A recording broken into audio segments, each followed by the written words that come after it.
Neki pametni ljudi kažu da za prvi utisak ne postoji druga šansa. Nelt je u ovom slučaju tu jednu šansu iskoristio na pravi način.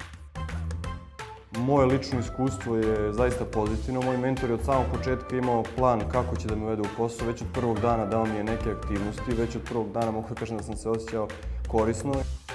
Bogat sadržaj koncipiran tako da kroz razne treninge, kroz rad sa mentorima, izradu projekata, vi imate šansu da steknete znanje o prodaju od samih osnova. Već nakon mjesec dana mogu sam za mnoge stvari da kažem da sam ih naučio.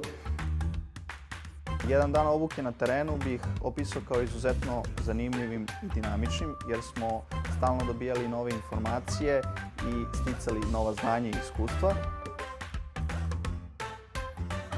Iako je prodaja generalno percipirana kao muški posao, lepo ovdje kod nas je lepo zato što su muške kolege dosta onako spremne da pomognu, svi su stvarno kolegijalni, timski duh i neki timski rad je zaista na visokom nivou. Moj najjači utisak je bio moment kada smo se upoznali sa svim prethodnim generacijama Dobrog starta.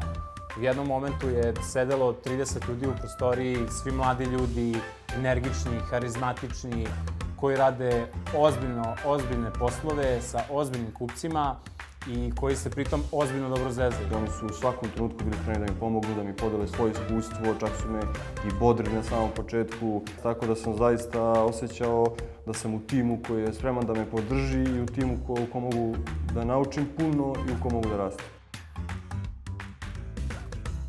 Ukoliko na to dam neke svoje lične ambicije, da želim da se bavim zanimljivim, dinamičnim poslom, da proširim svoju sliku u biznisu, jako je jasno što sam se opredelio za ovakav program. Ono što je bitno jeste da projekti na kojima radimo sa našim partnerima, kupcima, dobavljačima su ozbiljni projekti koji menjaju navike ljudi, koji podižu, da kažemo, kvalitet života svakodnevno i samim tim na kraju dana kad dođete kući i kažete sebi šta ste danas radili, vi možete reći da ste deo stvaranja istorije.